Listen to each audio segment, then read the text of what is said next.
जब 1998 में मैंने कॉलेज पास किया और अपने पिता को डिग्री दी तो मैं बहुत खुश था। मैंने उनसे कहा, मैं आपको डिग्री गिफ्ट कर रहा हूँ, आप भी मुझे कुछ रिटर्न गिफ्ट करिए। वो मुस्कुराए, उन्होंने मुझे एक फाइल दी। मैंने पूछा, ये क्या है? तो वो बोले, हम पर 3 लाख का कर्ज है जो तुझे चुकाना है और मेरी तरफ से तुझे यही तोहफा है। तब मैं 20 साल का था। शुरू में ही समझ में आ गया कि बेटा, जिंदगी आसान होने वाली नहीं है। उसके ठीक 7 साल के बाद यानी 2005 में मैं अपने परिवार का पहला करोड़पति हो चुका था।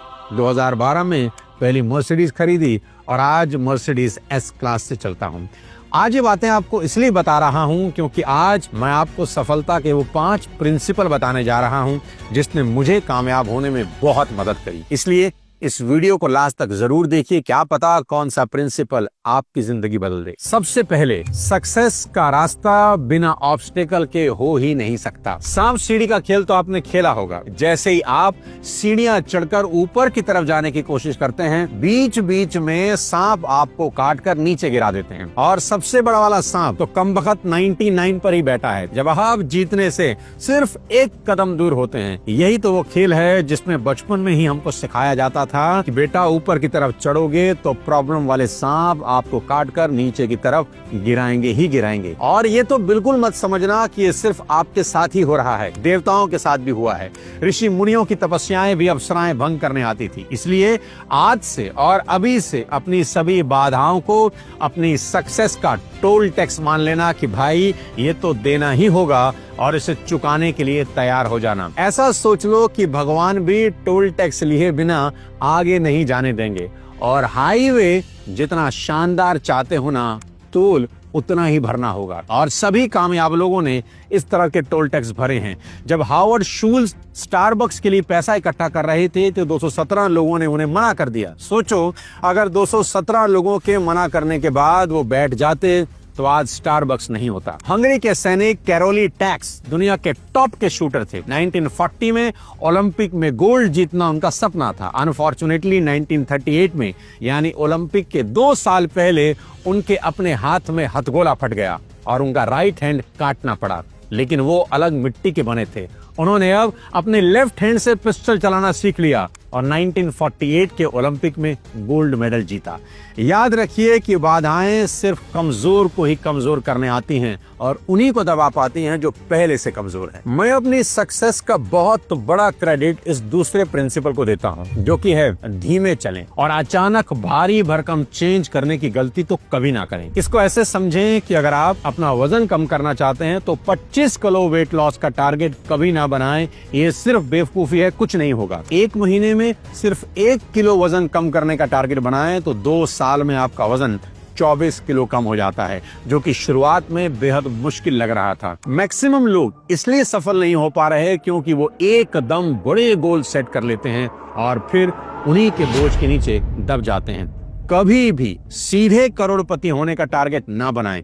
अगर आपकी उम्र 15 से 25 के बीच है तो पहले 5 लाख कमाने का छोटा टारगेट बनाएं। सोचें कि ऐसा क्या कर सकता हूं कि अगले कुछ महीनों में 5 लाख का बैंक बैलेंस बन जाए। और अगर आपकी उम्र 25 से 45 के बीच है और आप ऑलरेडी कुछ कर रहे हैं तो आप ये सोचें कि पार्ट टाइम में क्या क्या कर सकता हूं ताकि अपनी मेन इनकम के अलावा हर महीने कोई 25 से 30 हजार रुपए अलग से कमा सकूं। याद रखें कि छोटे छोटे स्टेप जिंदगी में बड़ा बदलाव लाते हैं। दशरथ मांझी इसकी मिसाल हैं। वो एक एक पत्थर तोड़ते तोड़ते एक दिन पहाड़ तोड़ गए। और ये ठीक ऐसा है कि जब आप पहले दिन जिम जाते हैं तो पहले कम वजन से ही शुरुआत होती है। धीरे धीरे ताकत और टाइम के हिसाब से वजन बढ़ाया जाता है। इसलिए धीमे चलें और अचानक से बड़ा बदलाव करने की गलती कभी ना करें। आपको यहाँ ये समझना भी बहुत जरूरी है कि सभी गोल्स खुद के लिए नहीं होते। कुछ गोल्स अपने परिवार के लिए भी लिए जाते हैं। उसमें सबसे ऊपर आता है इंश्योरेंस। वो आपको जरूर करवाना चाहिए दोस्त, ताकि आपके बाद आपकी फैमिली सिक्योर हो सके। और उसमें भी सबसे ऑथेंटिक टर्म इंश्योरेंस।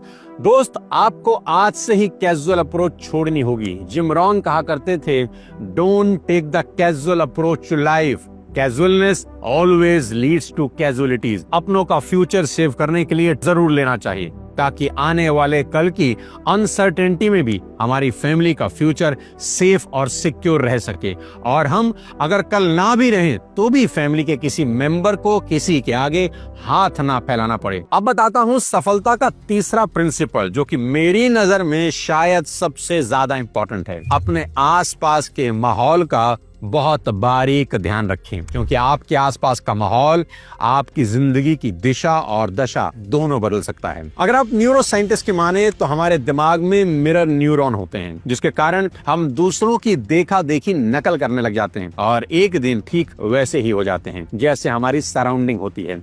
इसलिए आपको अपने आसपास के माहौल को बेहद शानदार करना होगा। जैसे अगर आप डाइटिंग करना चाहते हैं और आपके फ्रिज में cold drink, cake, junk food, chips, sweets ये सब भरे हों, तो आपकी सक्सेस की गारंटी बेहद कम हो जाती है, क्योंकि आपके आसपास का माहौल डाइटिंग के हिसाब से सूटेबल नहीं है। आप तो सबसे पहले अपने आसपास के माहौल को बदलना होगा, फ्रिज में रखी चीजों को बदलना होगा, ग्रीन वेजिटेबल और फ्रूट रखने होंगे, अपने आसपास ऐसा माहौल बनाना होगा जो आपके गोल तक पहुंचने में आपकी हेल्प करे। सराउंडिंग चेंज होते ही रिजल्ट चेंज होने लग जाता है। मैंने ये पर्सनली नोट किया है, जब मैं घर पर रहकर अपने ऑफिस का कोई काम करता हूं तो वो प्रोडक्टिविटी नहीं आती जो मुझे मेरे ऑफिस में बैठकर आती है। ऑफिस जाते ही जैसे दिमाग की बत्ती जल जाती है और सब याद आने लगता है, ये भी करना है वो भी करना है, और घर पर लगता है कोई काम ही नहीं है। आपकी सराउंडिंग आपके दिमाग को बहुत इंपैक्ट करती है। मेरी बात नोट कर लें, अगर आपको मैराथन दौड़ना है तो उनके साथ प्रैक्टिस बिल्कुल ना करें जो 100 मीटर दौड़ रहे हैं, बल्कि उनके साथ प्रैक्टिस करें जो मैराथन ही दौड़ रहे हैं। कहते हैं ना, अगर जीवन में बाज की तरह आसमान छूना चाहते हैं तो मुर्गों का साथ छोड़ना होगा। अपने आसपास का माहौल बेहतर कीजिए, आपका जीवन धीरे धीरे बेहतर होने लगेगा। अब बताता हूँ सफलता का चौथा और बेहद खास प्रिंसिपल, वो है किसी भी काम को करने की आपकी इच्छा। शुरुआत में ही मुझे समझ में आने लग गया था कि जबरदस्ती किया गया कोई भी काम आपको अमीर नहीं बना सकता।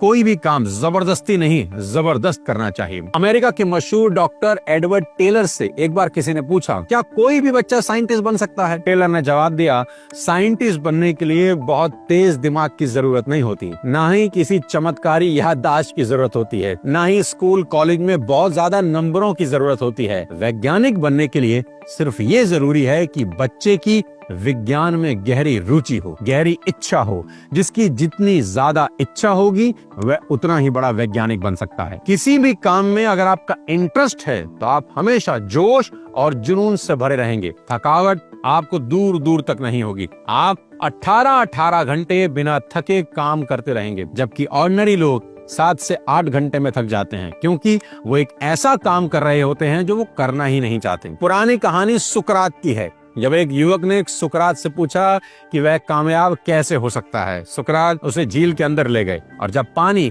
4 फीट तक गहरा हो गया तो सुकरात ने अचानक उस युवक का सर पानी में डुबो दिया, और जब वह हवा के लिए छटपटाने लगा और उसका दम घुटने लगा, तब जाकर सुकरात ने उसका सर पानी से बाहर निकाल दिया। उसके बाद सुकरात ने युवक से कहा, जब तुम्हारे अंदर सफलता हासिल करने की इतनी ही इच्छा होगी जितनी पानी के अंदर सांस लेने की थी, तो दुनिया की कोई ताकत तुम्हें कामयाब होने से रोक नहीं पाएगी। दोस्तों, सफलता का 5वां और बड़ा ही शानदार प्रिंसिपल है इवेल्युएट करना। इस भागती दौड़ती जिंदगी में कदम कदम पर खुद को इवेल्युएट जरूर करते रहें कि आपका जीवन सही दिशा में बढ़ भी रहा है कि नहीं। सेल्स की भाषा में इसे मॉनिटरिंग कहते हैं। मैं जब भी किसी कंपनी के सेल्स के लोगों को कोच करता हूं तो उनसे कहता हूं कि आप अपना डेटा जरूर मेंटेन करें, क्योंकि जिन चीजों को आप मेजर नहीं कर सकते उनको आप बेटर नहीं कर सकते।